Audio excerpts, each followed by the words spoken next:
ऋतु जी, लोग ये कहते हैं कि शिव को पाना बहुत मुश्किल है, हुँ। लेकिन शिव को आपने इतना आसान कैसे बना दिया?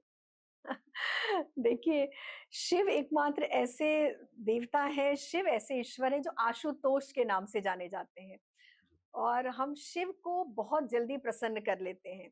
हुँ, शिव को बनाना जितना सरल है, उतना ही कठिन भी जी, है ना? ये बहुत बड़ी भ्रांति है कि शिव भोले हैं, हुँ, लेकिन उनको मनाना बड़ी तपस्या, बड़ी परीक्षा भी लेते हैं महादेव हुँ, और एक बार जब आप उस परीक्षा को पास कर लेते हो ना, तो लगता है कि बस अब वो क्षण आ गया, हुँ, जब आप और शिव के बीच में कोई अंतर नहीं है। जब जो शिव भक्त है वो स्वयं शिव रूप हो जाते हैं, शून्य हुँ, हो जाते हैं।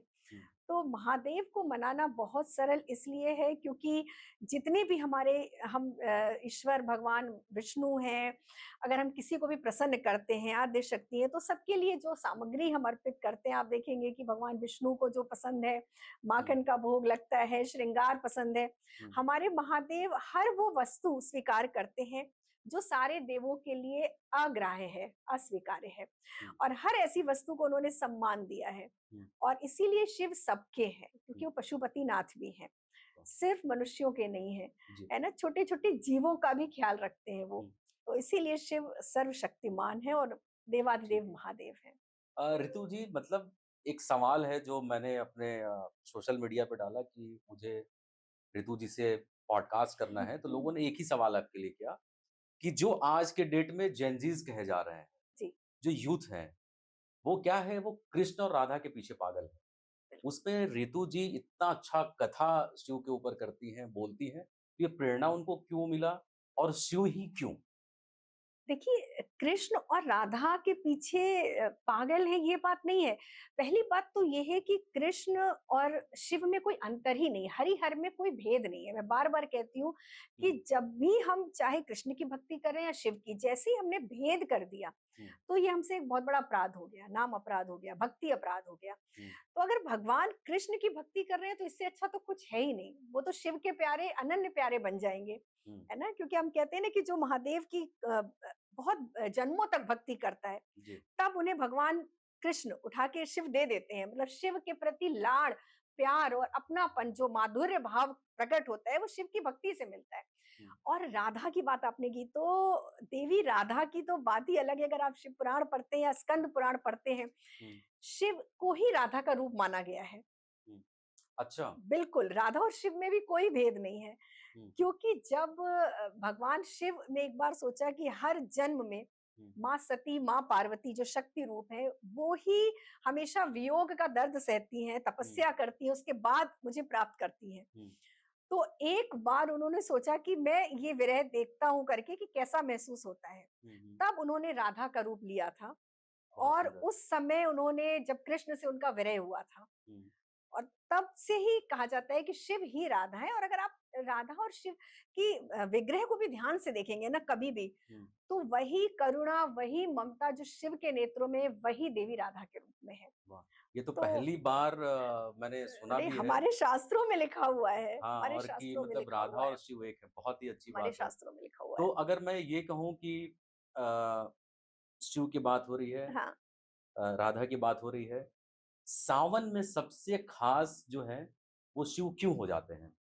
सावन में शिव बहुत खास इसलिए हो जाते हैं कि एक तो हमारे भगवान विष्णु अपना चार्ज भगवान महादेव को दे देते हैं क्योंकि हुँ, वो चातुर्मास में योग निद्रा में चले जाते हैं। हुँ, तो एक तरह से सृष्टि के संचालन का भार महादेव के कंधों पर आता है। हुँ, दूसरी बात सावन शिव को अत्यंत प्रिय है क्योंकि इसकी कथा आती है समुद्र मंथन से।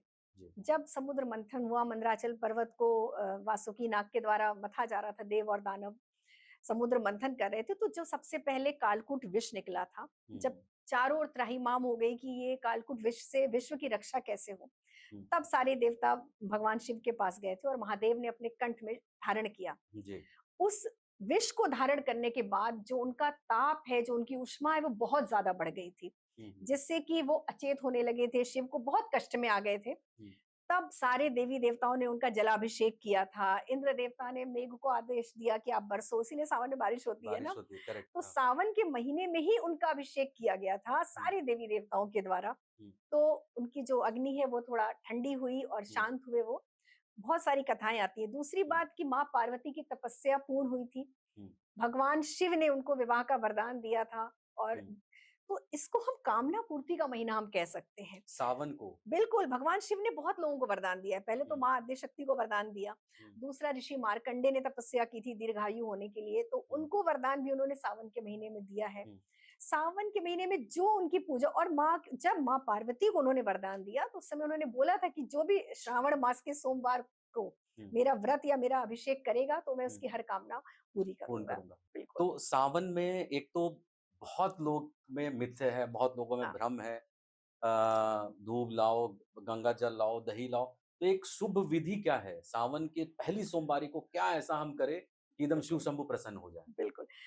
देखिए, सावन में ना शिव वैसे भी प्रसन्न रहते हैं, हुँ, क्योंकि पहली बार विवाह के पश्चात वो अपने ससुराल आए थे और ससुराल जी। में हर जमाई प्रसन्न रहता है अच्छा। ना? तो महादेव सदैव प्रसन्न रहते हैं और जी। छोटे से कार्य से प्रसन्न होने वाले हैं। हुँ, और जलाभिषेक जैसे मैंने अभी बताया बहुत अत्यंत प्रिय है महादेव को। हुँ, हुँ, तो अगर हम अभिषेक करते हैं महादेव को, तो अगर हम पंचामृत से करते हैं, दूध, दही, घी, शक्कर और शहद के साथ, तो इससे क्या है हमारा हर जो इसमें हर तत्व एक न एक ग्रह से जुड़ा हुआ है। जी। तो अनजाने में हमारे ग्रह भी बलवान होते हैं और महादेव प्रसन्न होते हैं और इन सब वस्तुओं की तासीर ठंडी है। हुँ, क्योंकि शिवलिंग को हम ऊष्मा रूप मानते हैं। साइंटिफिकली भी प्रूफ हुआ है कि बहुत ऊष्मा है उसमें अंदर महादेव में जी। के शिवलिंग में। तो जब हम इन पंचामृत से अभिषेक करते हैं, तो वहाँ से एक बहुत पॉजिटिव एनर्जी, बहुत सकारात्मक ऊर्जा प्रवाहित होती है, हुँ, जिससे हमारे ग्रह भी ठीक होते हैं, मानसिक शांति मिलती है। हुँ, तो इसीलिए अभिषेक सबसे प्रिय है महादेव को। और अगर आप कुछ भी नहीं करते, सिर्फ नमः शिवाय कर देते हैं, एक एक माला नमः शिवाय की आप करिए हुँ, और मानसिक रूप से आप सब चढ़ा दीजिए भगवान को, क्योंकि हुँ। मानसिक पूजा का आपको पता है बहुत ज़्यादा महत्व है। महत्व है, बिल्कुल। बहुत महत्व है। तो हुँ, लोगों को लगता है कि समय की कमी है, हम नहीं कर पा रहे हैं, तो आप मानसिक रूप से सब कुछ करिए और हुँ, नमः शिवाय का जाप कीजिए। महादेव एकदम प्रसन्न रहेंगे आपसे। ठीक है।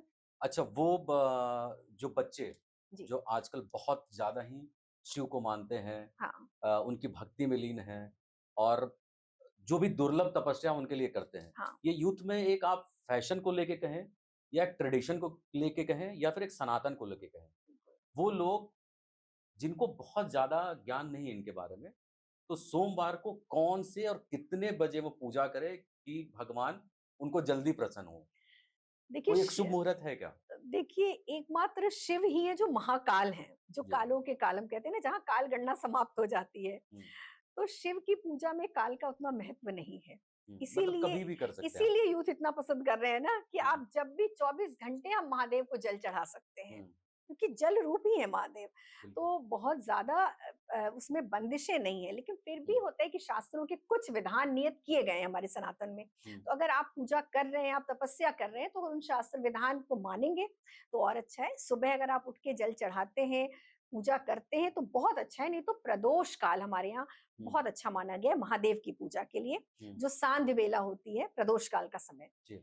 उस समय भगवान शिव की पूजा, खास तौर से एक दीपदान करना, दीपक जलाना। हुँ, हुँ, हुँ, कई कई जन्मों का जो है पाप कट जाता है इस उपाय से हुँ, और आपके पुण्य उदय होते हैं। तो अगर आज के यूथ के लिए बोला जाए, तो वो शाम का समय उनके लिए बड़ा सही भी रहेगा, हाँ। क्योंकि सुबह उनको परेशानी है कि हुँ, सारा रूटीन सबका आज बिगड़ा का हुआ है यूथ ही बच्चों 12 का। बजे के बाद उठता है। 12 बजे के तो इनके लिए प्रदोष काल है। जी। प्रदोष काल में वो शिवालय जा सकते हैं हुँ, और एक दीपदान कर सकते हैं, इससे हुँ। अपना उनका भाग्य बदलना शुरू हो जाएगा।